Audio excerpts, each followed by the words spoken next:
Right, cap off the session. In the classic terms, we're going to have a panel.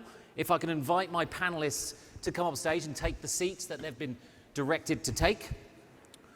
That's a great intro.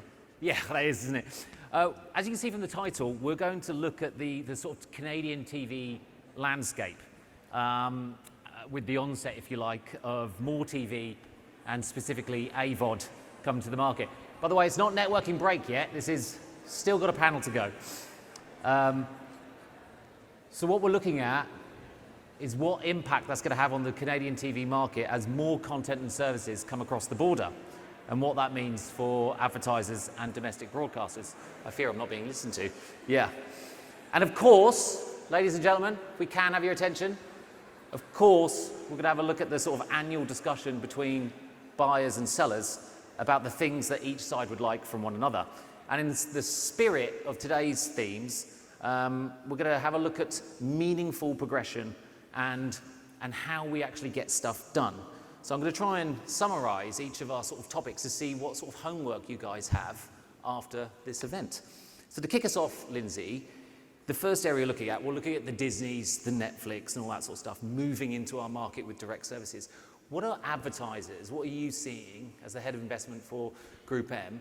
What are advertisers interested in? What are they asking you? And what are you specifically interested in that area? Yeah, so is this on? Yes, okay. So there's no doubt there's a lot of excitement in the market right now from our clients in the CTV space. Certainly the Netflix announcement and the Disney Plus announcement has created a lot of buzz. What we are saying is, yes, this is exciting. You know, certainly GroupM, we're a huge supporter of CTV. We heard Wade from Finecast earlier talk about where we're growing in the space and what our strategy is. But we're also counseling our clients that Netflix is not a strategy. Disney Plus is not a strategy. It's an overall CTV approach. So that being said, and we have limited information in terms of what the Netflix offering will be, and they're not sure what their subscriber base will be at this point in terms of ad-supported, but what we do welcome is clients that were not necessarily open to CTV before this. We're opening the conversation. So it's important to us that we're like, yes, Netflix, yes, Disney Plus, but let's look at the overall ecosystem and what inventory is available in the CTV space, and let's get you into that space as a whole. So the big brands coming to the market are actually sort of marketing the overall market of BVOD CTV. So it's a positive thing for you. Yeah, overall, it's going to help clients leap into that space that have been hesitant to do so. Okay, Devon, where are you seeing the money come from in this CTV AVOD space for this type of inventory? Is it coming from linear budgets or social, perhaps? Is it coming from there to move in this? Yeah, it is coming from linear budgets, and it's being used to augment some of the awareness work that we'd be doing, or brand launch support, or what you would be doing in general to expand reach or reach new audiences. Okay, and why do you think that is? Why is it not coming from, it always seemed to me when you add data to video, you know, long form video that people watch all the way through, seems that it would, I don't know, logic seems to suggest it would come from social. Why do you think it comes from linear? Mostly because of the content format that you'd be using for that would be very similar in TV and connected TV versus digital video. People are designing new content all the time, whether it's for the TikTok video or Instagram or the other platforms that require different pieces. Mm-hmm. And then digital video in particular is being used differently with shorter segments, whether it's a 6-second or 15-second. And I think it's frankly easier for the marketers to get their heads around to use the same content. Okay, Al, yeah. You're very close to me. Too close. Yeah, too close. Are you worried, like from your side, are you sitting there going, shit, you know, they're going direct, walled gardens, and they're coming after your business. Devon's just said they're taking money out of linear and moving into you. Yeah, I think. Are you frightened? No, I'm not frightened. Okay. I think part of why social has demanded as much money as it has recently is the targeting capabilities. And so what excites me about, you know, where video is headed through these digital platforms and distribution is our ability as broadcasters to more narrowly target, create segments for our customers and activate those in that video environment, I think once we prove that, we can do that more effectively, I think you'll start seeing money come from some of those platforms where there's short form video or where there's skippable video and people are putting in more money into those platforms than they probably should be today. Yeah, more money into those platforms than they should be, Devon? Do you agree with that? That wasn't on the list. That was not on the list, no. But I didn't know Al was going to say that. More money.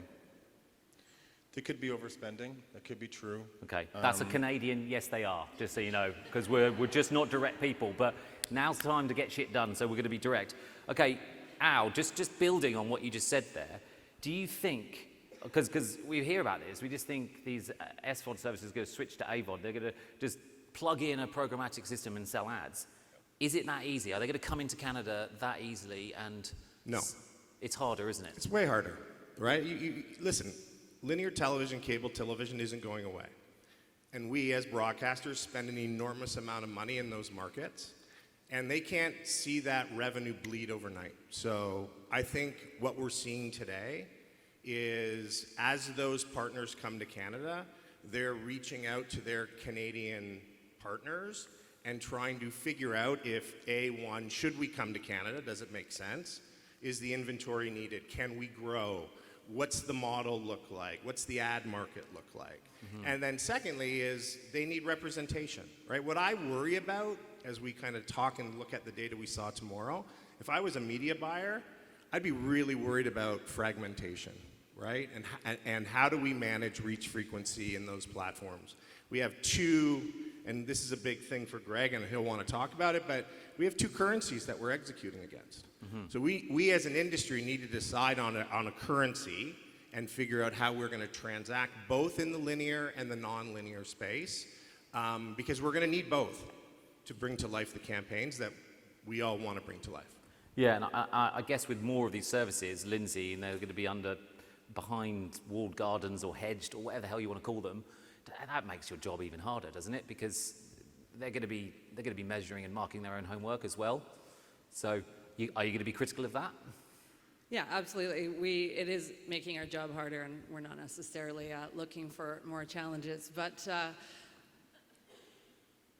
brand safety is very important to us. Third-party ad verification, very important for us in this space. So we will be pushing these new entries into the market just as hard as we push our own Canadian partners.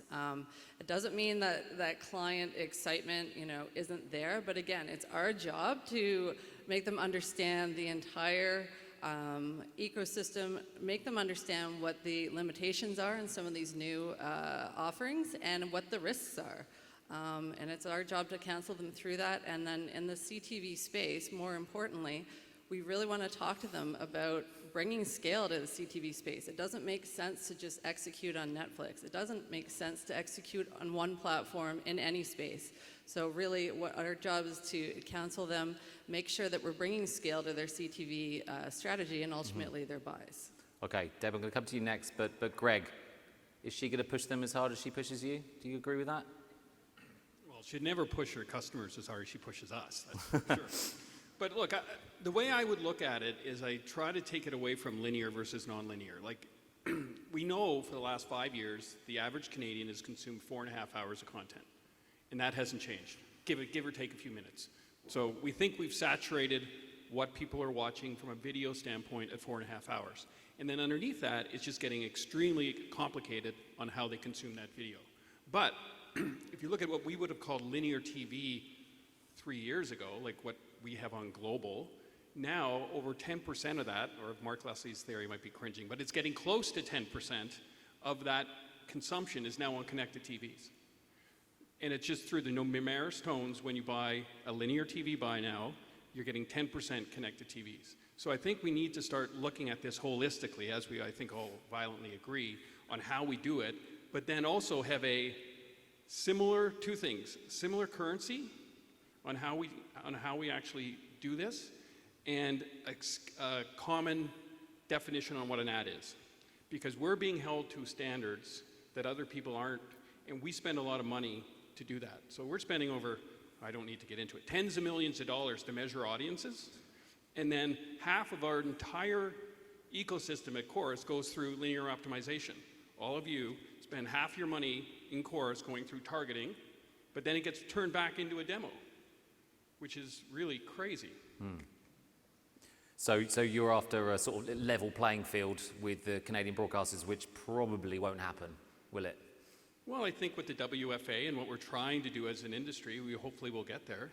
Absolutely. So you obviously did a deal with Pluto. So one of the ways that the global AVODs, SVODs are going to come into the market is by working with you guys.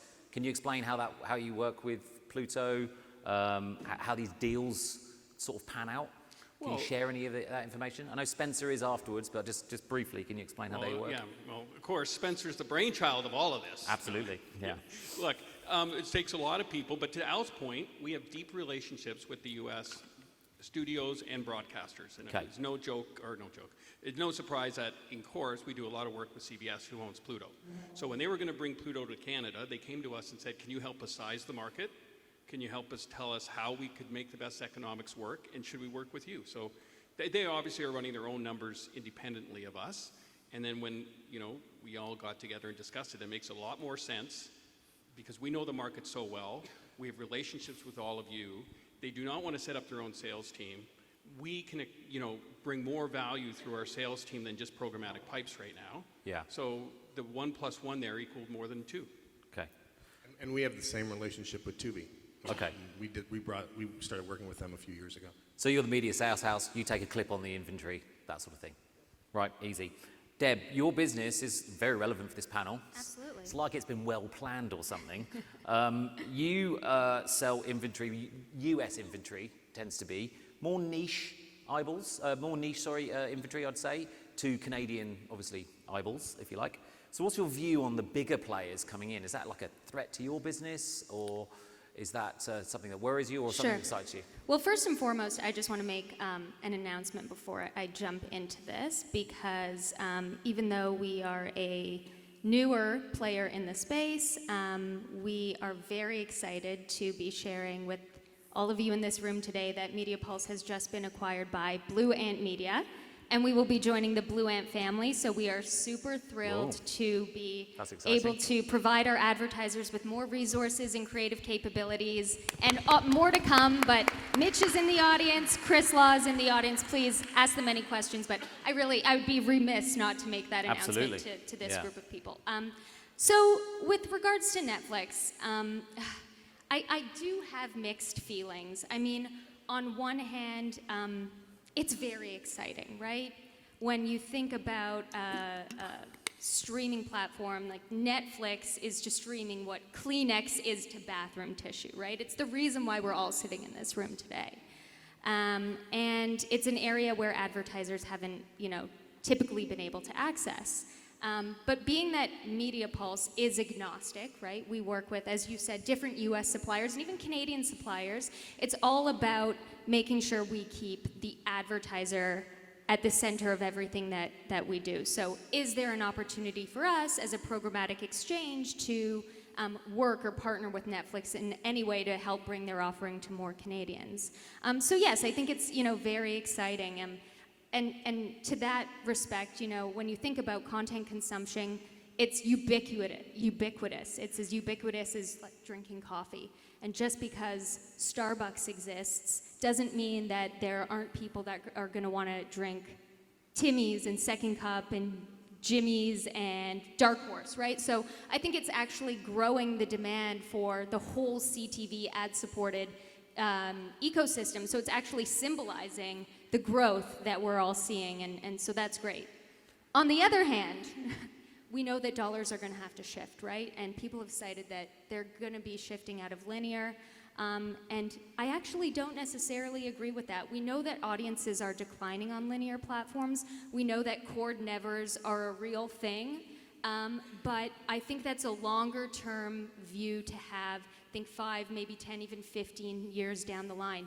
I actually do think that budgets should be shifting out of social, because anywhere that you're running a skippable or 6-second video ad, and then Facebook is coming back to you and saying, you got 50% video completion rate, that doesn't compete at all with a high attention format like connected TV, which is non-skippable, sound on, 100% viewable, so there's no comparison in my mind. Shift out of Facebook, stay in CTV. We're going to come on to that. You're going to get a lot of fans in this room for saying that. Good. It's a weighted audience. Couple of quick sort of Netflixy just questions, just because it's a hot topic. There's about 6.5 million Canadian subs. How many households do you think will carry advertising? Quickly. 10 to 20% at the beginning. Linz? Yeah, we're saying 20-25%. About a mil or so? They said 400,000 in the US, so it's a lot less than that according to Netflix. Okay. Al, you agree with that? I would agree with that. What about, do you think that Netflix has obviously suffered subscriber loss and income loss? Do you think adding advertising will cover?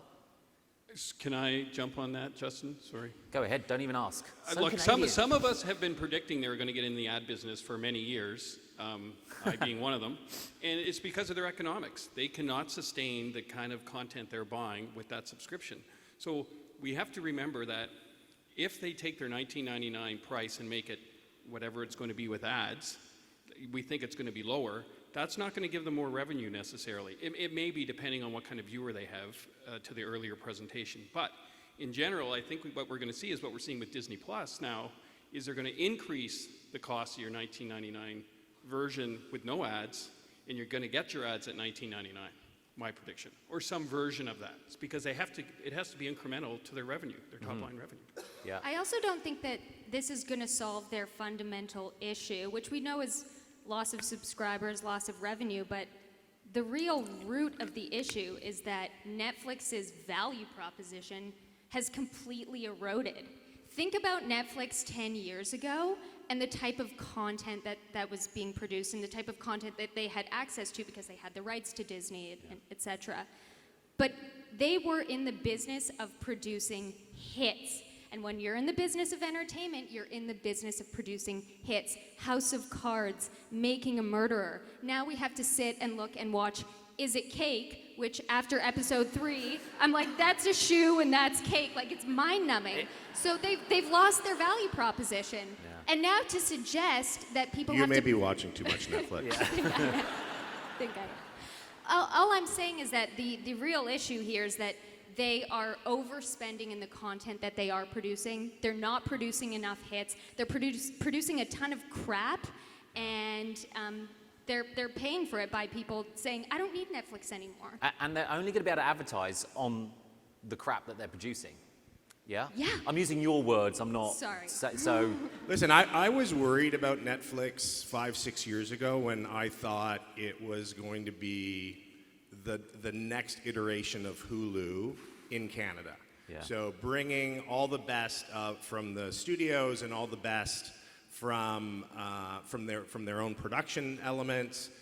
And when the major studios decided to split off and go in their own ways and started peeling their content off of it, to me that's the biggest issue that I think a lot of these streamers are going to be facing, right? Which is they're all going to have 2, 3, 4 hits. Yeah. And what Netflix is facing now, which is people jumping in and out, I'll take 2 months, I'll watch the content and then I'm gone. Yeah. And I think that is going to be the biggest problem is the churn in those subscribers that they are all going to be facing. Because even Disney, right, you have to have a massive machine behind you to be able to constantly put content into those platforms to keep people engaged. yeah, well, actually, I have this stat that Amazon spent $450 million on Lord of the Rings. I don't know if anyone's been watching the Lord of the Rings. $450 million is crap. So it's not easy to make. It's so rubbish, right? I'm a massive fan as well, and it's just absolutely terrible. So look, I need to quickly summarize this bit because we're going down this Netflix dark hole here. Do we buy shares? They're down 64% Netflix shares. Yes or no? Quickly. No. No. No, absolutely No. not. Just hammered Netflix there, didn't we? Justin, also, I know you don't want to get out of the hole, but we also don't know what kind of rights they have on all the different content they purchased. So to their own originals, they can absolutely add ads. I'm going to guess a lot of the stuff they purchased, like The Office, there won't be ads in there because they didn't buy the ad rights. I don't know that, but there's a lot of complication underneath there. Yeah, I don't know quite how to summarize this point because it went in a direction that I didn't expect, but we're looking at an extra 1 million eyeballs. Lindsey, yeah, about that from Netflix. And Maybe. We don't know. They don't know. Yeah. And it's launching in 6 weeks, so they're selling on eyeballs that they don't have. At an extremely high price point, I might add. Extremely high. Yeah. So if you're trying to look at incremental reach and what that cost is, Netflix is never going to come out favorable in your overall CTV mix. It's just a fact. Okay, broadcasters aren't worried. You think it's all right. It's a good headline, but that's about it. You think the content's crap. Devon, you're just trying to get clients off social. Okay, good. I got it. I'd add one thing though to that. Right. I agree. Right. This is the next bit though about keeping it Canadian. You get the next question on this. Okay. Don't worry. We're seeing money move. We've had it, right? We're going to go, and this is the traditional bit where basically the buyers have a go at the broadcasters because that's lots of fun, isn't it? Just another Wednesday. The issue is social taking money out of linear, and linear is Canadian content. Usually, it's the Canadian media ecosystem. Do we care about maintaining that? About keeping it Canadian? Are we worried about it being another? Just an extension of the US market. So Devon, you have to explain why, like you obviously, do you want to have a strong Canadian media industry, and why are clients shifting away from that into social, which are obviously predominantly US platforms, or the dodgy Chinese one? So absolutely believe in a strong Canadian media ecosystem. Okay. Believe in supporting local broadcasters, local publishers, local companies, congratulations, going through their work. And as an independent media agency, we have the ability to act independently and partner with whoever we want. So that's first point. Second point, for marketers who are Canadian companies and see the big picture, they also see the value in supporting Canadian media companies and the media ecosystem. And they will support it when you are showcasing it. We see that with investment for launches, we see that in sponsorships, we see that in a variety of cases. I do think there's a resentment that occurs with some of the US-based companies who do not have Canadian presence or invest in Canada, whether it's through sales forces or content deals or whatnot. And it's something that makes marketers think twice. Okay, and Lindsey, you suffer this problem as well because you're a bit worried about this too, right? I don't want to mischaracterize your position, but you're working as hard as you can to educate clients and to keep them in telly, to keep them into long-term brand building. Why are you doing that, and what's the struggle there? Yeah, we're big supporters of linear television.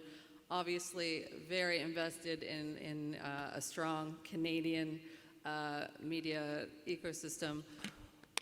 And what's important to us is educating our clients and consistently reminding them and talking to them, and it's our job and it's our role, but reminding them of the role and of linear television, and then the role of online video, the role of CTV, how they all work together, the importance of building incremental reach.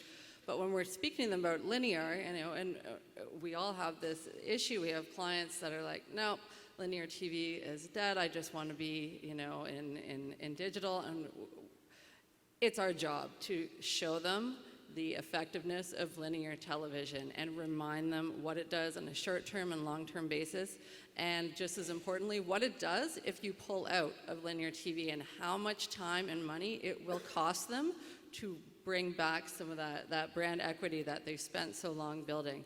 So yeah, we're a huge supporter, and certainly it is a fight. I'm not going to lie. It is a fight with certain clients, and it's our job to continue to remind them of the role and why it's important for their business. Do you get enough support from the commercial broadcasters here in Canada in that fight, in that education? Absolutely. If we need, if we reach out to Greg or Al and say, partner with us and come with us to a client to show them why your offering is so effective, they're generally not going to say no. Yeah. Never. Yeah. Not today, Lindsey. Yeah, do you find that frustrating though, Al? Because we spent years sort of educating clients, going, it works, is this, like, for fuck's fuck's sake, how many times have we done it? Like, and it's the same thing. They're moving away because they think it's dead. Like, Or they're moving away because there's a cheaper widget that they can buy somewhere else. yeah. Yeah, listen, I understand the pressures that many of these companies and marketers are under, and what the average lifespan of a CMO is, 2.5 years, and they're trying to move numbers, and Yeah. I do understand the pressure, but I think this room needs to understand that if we want a healthy democracy in Canada, we need news services. We need to be producing and producing content and informing our citizens. Yeah. And so if we're not supporting that system in Canada, then why would any of us be in this room? We're going to end up being the 52nd or 53rd state of the United States, and we can buy and trade impressions out of New York, and none of us will be needed. Yeah, and just very quickly, like Greg, your challenge, you want to challenge the socials head on with data and attribution models. Is that your approach to sort of mirror basically what these social platforms are offering buyers and give them the data that they need to prove that TV works in a context that they're happy with? Yes, absolutely. We've spent a lot of money, a lot of time, a lot of energy building both internal systems and systems that are out in the industry like Cinch to help exactly that. And like I said, half of our television buys now are going through some kind of optimization engine, so it's working.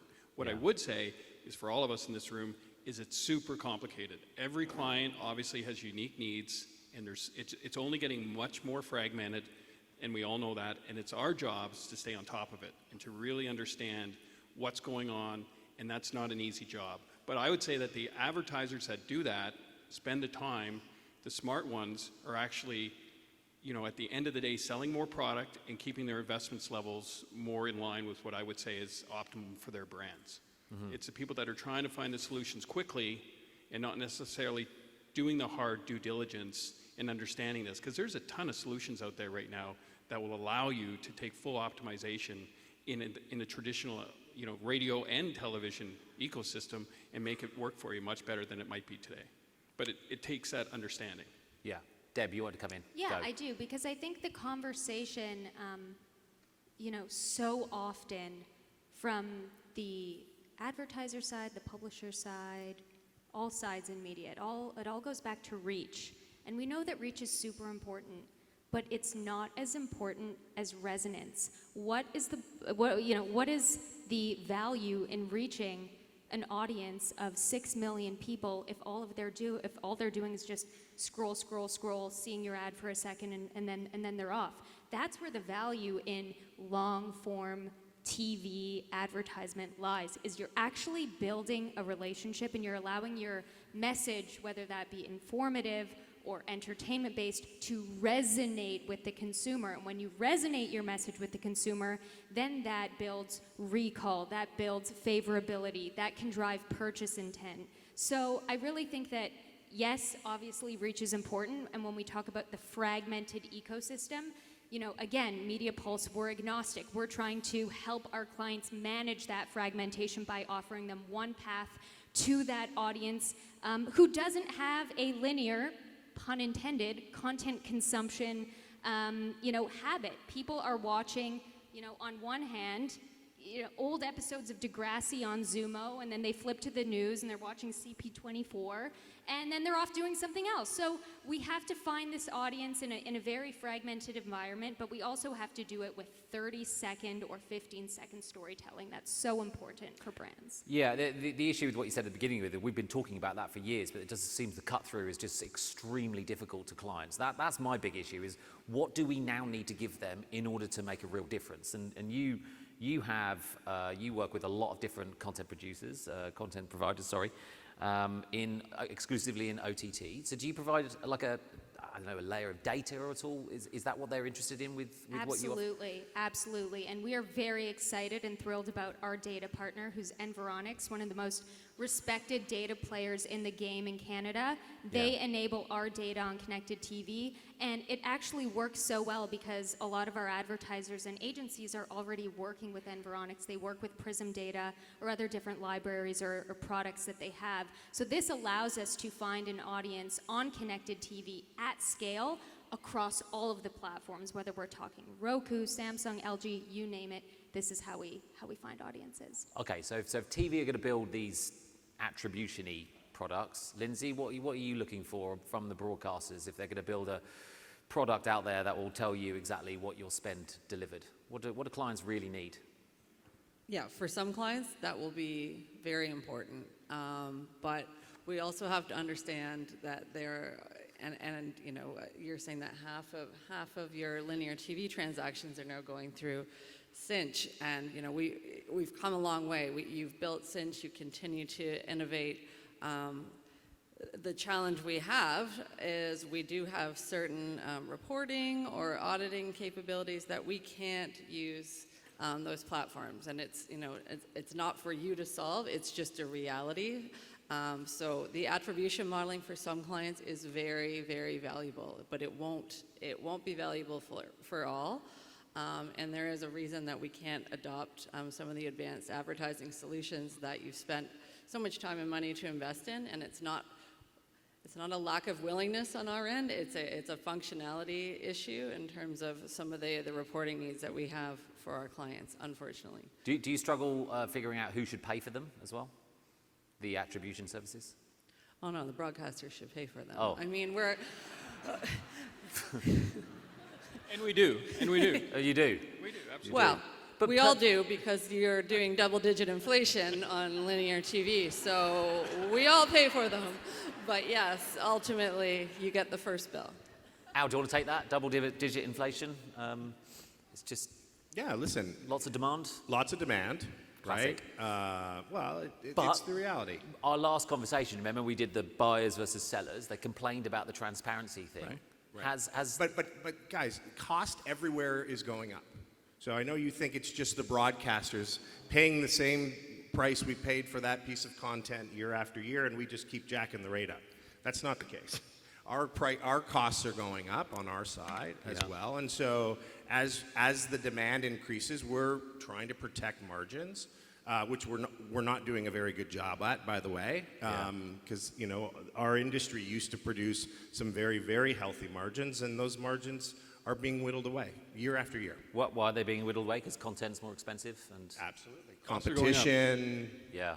So another way of looking at it is if we were to, as an industry, agree on commonalities across all these different platforms, we would all of a sudden unlock a whole bunch more inventory in the TV ecosystem, which would then allow us to bring down rates. And if you can follow me for a second, if you're going to buy a certain segment of Environics data on our TV linear optimization program, say you're looking for suburban mothers, we'll give that to you. You will then want to go back to women, 1848, for example, 49 or 2554, whatever it is. What you'll find is when you do the linear optimization, you get 120% of your audience you were targeting, but you're only paying for 100% of it because it's going back to that demo. Mm-hmm. Where if you were buying that in any other platform, it would be stopped the moment you hit that target. Mm-hmm. So all of a sudden, if we had a commonality across the entire ecosystem on what an ad is and how we measure those ads, it would all of a sudden unlock a bunch of inventory. Yeah. And that's been, and I think also going above the sort of standard demo of 2554 is something we should discuss as an industry as well, because they were made in the 60s. Mm-hmm. And some of us are out of that demo now, and we still spend money, we still watch TV, and we still buy more than we ever had before. And my theory is a lot of advertisers know that. Yeah. I'm sorry you're out of the demo now, Greg. Yeah. Knew that was coming. You nipped my line. Yeah, they've got all the money, haven't they? So they've got all the money. Devon, Lindsey, you happy with that response about the pricing and transparency stuff? Yeah, listen, we understand and the cost of content. It's just, it makes our job even more challenging when we're advocating for linear, and then clients see, right or wrong, they see that there's double-digit inflation on linear, and we're just fighting 2 times as hard. I hear you, but you need to let us help you. Because and I'm being honest, because here's what happens.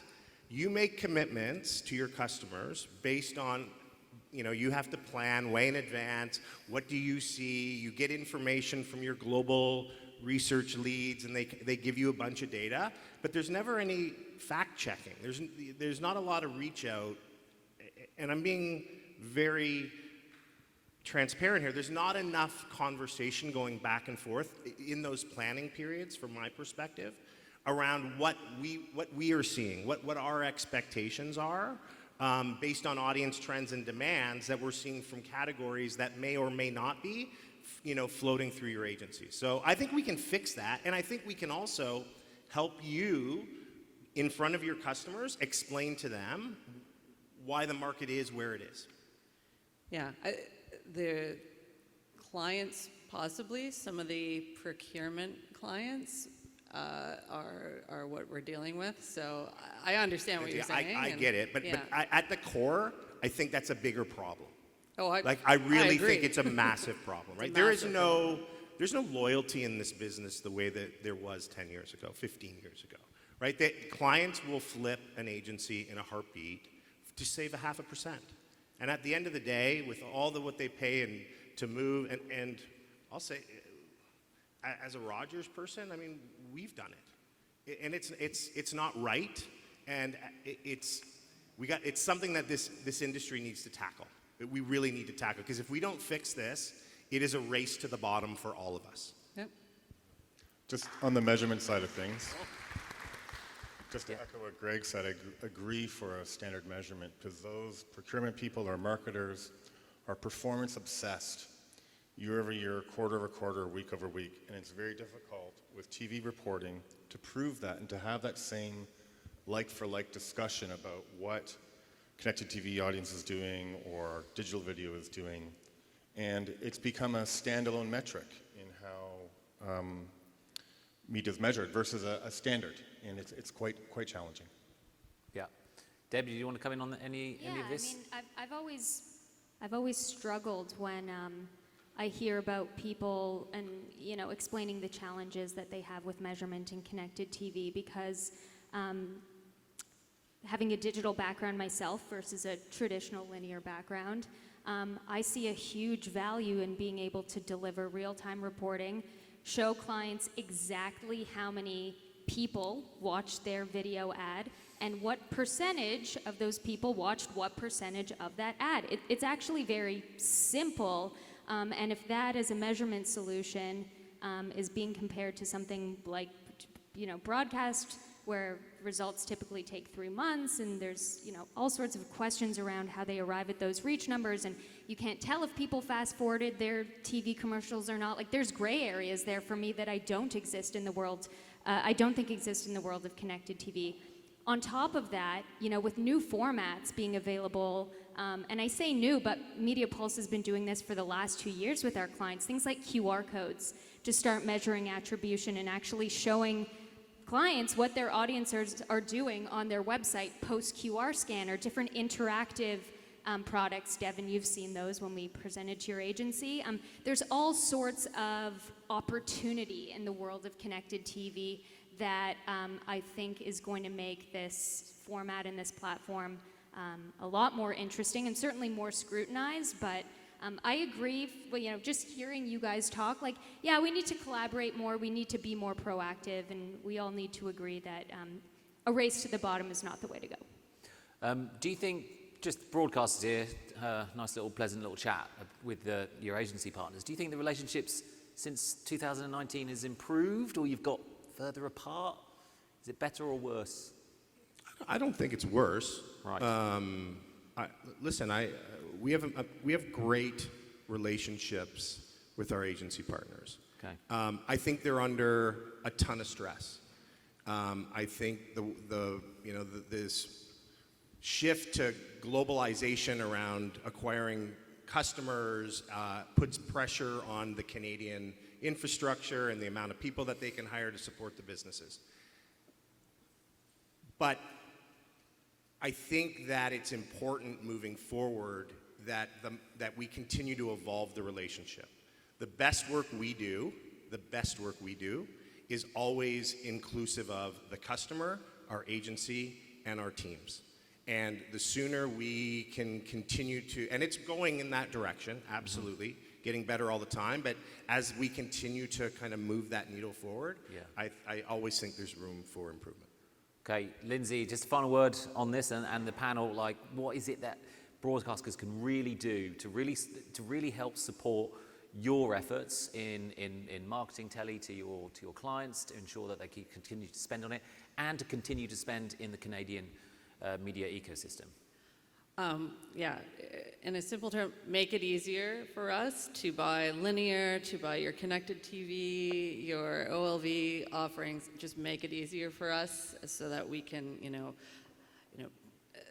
buy across platform and hopefully, increase our share to our own Canadian partners. Great. Well, in the next month, Cinch will have VOD and connected TVs in its inventory. Okay, so it's coming. There we go. We're making it easier. That's the plan. That's the job these guys have got to do. Can everyone join me in giving my panelists a massive round of applause for dealing with this?